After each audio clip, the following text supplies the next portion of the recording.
ಇಷ್ಟು ದಿನ ವಿಡಿಯೋ ಮಾಡಿದ್ದಕ್ಕೆ ಮೊನ್ನೆ ಯಾವಾಗ ಒಂದ್ಸಲ ಬಡವ್ರ ಮನೆ ಹುಡುಗಿನ ಮದುವೆ ಆಗೋದು ಯಾಕೆ ಬೇಡ ಅಂತ ಹೇಳಿ ಒಂದು ವಿಡಿಯೋ ಮಾಡಿದ್ದೆ.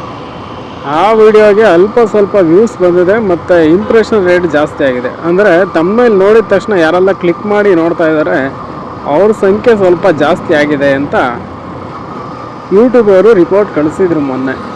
ಯೂಟ್ಯೂಬಲ್ಲಿ ಒಂದು ವರ್ಷದ ಒಳಗಡೆ 4000 ಅವರ್ಸ್ ವಾಚ್ ಟೈಮ್ನ ಯಾವ ಥರ ಕಂಪ್ಲೀಟ್ ಮಾಡಬೇಕು, ನೀವು ಯಾವುದಾದ್ರೂ ಕ್ಯಾಟಗರಿಯಲ್ಲಿ ವೀಡಿಯೋಸ್ ಮಾಡಿ, ಬಟ್ ಅದು 4000 ಅವರ್ಸು ಕಂಪ್ಲೀಟ್ ಆಗಬೇಕು ಅಂದರೆ ಒಂದು ಕ್ರೈಟೀರಿಯಾ ಇದೆ. ಅಂದರೆ ಯಾವ ಥರ ಅಂದರೆ ನಂಬರ್ ಆಫ್ ವೀಡಿಯೋಸ್ನ ಜಾಸ್ತಿ ಮಾಡಿ ಅಷ್ಟೇ. ನಂಬರ್ ಆಫ್ ವೀಡಿಯೋಸ್ ಯಾವಾಗೆಲ್ಲ ಜಾಸ್ತಿ ಆಗುತ್ತೆ, ನೀವು ರೆಗ್ಯುಲರಾಗಿ ಅಪ್ಲೋಡ್ ಮಾಡ್ತಾಯಿದ್ದೀರ ಅಂತ ಯೂಟ್ಯೂಬ್ಗೆ ಗೊತ್ತಾಗುತ್ತೆ. ಆವಾಗ ಅದು ಜನಕ್ಕೆ ಅದನ್ನು ಸಜೆಸ್ಟ್ ಮಾಡ್ತಾ ಹೋಗುತ್ತೆ. ಸಜೆಸ್ಟ್ ಮಾಡ್ತಾ ಹೋದಂಗೆ ಒಂದಲ್ಲ ಒಂದಿನ ನೀವು ಎಲ್ಲ ನ್ಯೂಸ್ ಫೀಡಲ್ಲಿ ಬರೋಕ್ಕೆ ಶುರುವಾಗ್ತೀರ. ಸೊ ಅದು ಒಂದು ಬಿಗ್ಗೆಸ್ಟ್ ಹಿಂಟ್ ಅಂತ ಹೇಳ್ಬೋದು ಅಷ್ಟೇ. ಯೂಟ್ಯೂಬಲ್ಲಿ ನಂಬರ್ ಆಫ್ ವೀಡಿಯೋಸ್ ಅಂದರೆ ಸುಮಾರು ಜನ ಕನ್ನಡದಲ್ಲೂ ಹುಡುಗಿರು ಲೇಡೀಸ್ ಎಲ್ಲ ಮಾಡಿದ್ದಾರೆ. ಏನು ಕಮ್ಮಿ ಅಂದರೆ 1000 ವೀಡಿಯೋಸು 1500 ವೀಡಿಯೋಸ್ ಎಲ್ಲ ಮಾಡಿದ್ದಾರೆ. 1500 ವೀಡಿಯೋಸ್ ಮಾಡಿರೋದ್ರಿಂದ ಅವ್ರಿಗೆ ಬಿಗ್ಗೆಸ್ಟ್ ಅಡ್ವಾಂಟೇಜ್ ಏನಂದರೆ ಎಲ್ಲ ನೋಟಿಫಿಕೇಷನಲ್ಲೂ ಅದನ್ನು ಅವ್ರು ಸಜೆಸ್ಟ್ ಮಾಡ್ತಾ ಇದ್ದಾರೆ. ಯೂಟ್ಯೂಬ್ ಆಟೋಮೆಟಿಕಲ್ಲಿ ಪುಷ್ ಮಾಡುತ್ತೆ. ನೀವು ಯಾವ ಥರ ಆದರೂ ಕಂಟೆಂಟ್ ನೋಡ್ತಾರೆ, ನೀವು ಕನ್ನಡದವರು ಅಂತ ಗೊತ್ತಾದರೆ ಅದನ್ನು ಅವರೇ ಪುಷ್ ಮಾಡಿ ತೋರಿಸ್ತಾರೆ. ಸೊ ನಿಮಗೇನಾದರೂ ಯಾವುದಾದ್ರೂ ಒಂದು ವೀಡಿಯೋ ಇಷ್ಟ ಆಗಿ ಕ್ಲಿಕ್ ಮಾಡಿ ನೋಡ್ತಾ ಹೋದರೆ ಅದನ್ನು ರೆಗ್ಯುಲರ್ ಆಗಿ ಅದನ್ನ ಸಜೆಸ್ಟ್ ಮಾಡ್ತಾ ಹೋಗ್ತಾರೆ.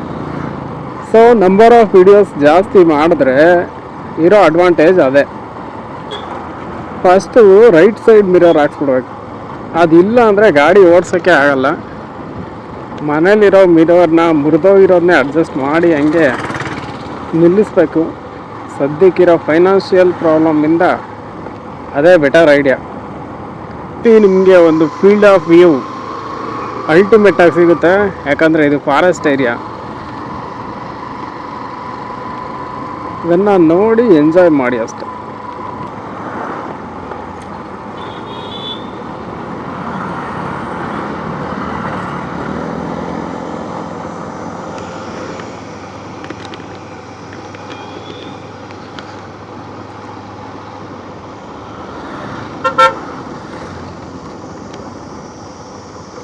ನಾನು ಕ್ಯಾಮ್ರಾ ತಗೊಂಡ್ಮೇಲೆ ಹೊರಗಡೆ ಎಲ್ಲಾದರೂ ಹೋದರೆ ಆರಾಮಾಗಿ ಕ್ಯಾಪ್ಚರ್ ಮಾಡ್ಬೋದು, ಯೂಟ್ಯೂಬಲ್ಲಿ ಅಪ್ಲೋಡ್ ಮಾಡ್ಬೋದು ಅಂತ ನಾನು ಅಂದ್ಕೊಂಡು ತಗೊಂಡೆ. ಬಟ್ ಇವಾಗ ನಾನೆಲ್ಲೂ ಹೋಗ್ತಾ ಇಲ್ಲ ಜಾಸ್ತಿ. ಹೋದರೆ ಕೆಲ್ಸಕ್ಕೆ ಹೋಗ್ತೀನಿ, ಬಿಟ್ಟರೆ ಮನೆಗೆ ಬರ್ತೀನಿ. ಈ ಸಂಪತ್ತಿಗೆ ಕ್ಯಾಮ್ರಾ ತೊಗೊಳೋದು ಬೇಕಾಗಿತ್ತಾ ಅಂತ ಒನ್ ಟೈಮ್ ಅನಿಸುತ್ತೆ. ಬಟ್ ಕ್ಯಾಮ್ರಾ ಇನ್ವೆಸ್ಟ್ಮೆಂಟ್ ಅಂದರೆ ಖುಷಿಯಿಂದ ತೊಗೊಂಡಿರೋದು, ಬಿಡೋಕ್ಕಾಗಲ್ಲ. ಸೊ ಟೈಮ್ ಫ್ರೀ ಸಿಕ್ಕಿದಾಗ ಶೂಟ್ ಮಾಡಬೇಕು. ಯೂಟ್ಯೂಬಲ್ಲಿ ಅಪ್ಲೋಡ್ ಮಾಡಿಲ್ಲ ಅಂದ್ರೂ ಅಟ್ಲೀಸ್ಟ್ ನಮ್ಮ ಖುಷಿಗೆ ವಾಟ್ಸಪ್ಪಲ್ಲಾದರೂ ಅಪ್ಲೋಡ್ ಮಾಡ್ಕೊಬೋದಲ್ಲ. ಇಲ್ಲ ಅಂದರೆ ಸೊ ಒಂದು ಮೆಮೊರಿಯಾಗಿ ಉಳ್ಕೊಳುತ್ತೆ. ಈ ಥರ ವ್ಯೂ ನೋಡೋಕ್ಕೆ ಬೆಂಗಳೂರಲ್ಲಿ ಎಲ್ಲೂ ಸಿಗಲ್ಲ. ಏನಿದ್ರು ನಿಯರ್ ಬಂದೇರಘಟ್ಟ ಇರೋದ್ರಿಂದ ಈ ಥರ ಫೀಲ್ಡ್ ಆಫ್ ವ್ಯೂ ಸಿಗ್ತಾ ಇದೆ. ಇದಕ್ಕೆಲ್ಲ main reason Srihari Kodes factory owner. Kodes drinks ಬರುತ್ತಲ್ಲ, ಆ ಓನರು ಈ ಜಾಗನ ಯಾರಿಗೂ ಮಾರದೆ ಅವರೇ ಉಳಿಸ್ಕೊಂಡಿದ್ದಾರೆ. ಅದಕ್ಕೋಸ್ಕರ ಈ ಥರ ಇದೆ ಅಷ್ಟೆ.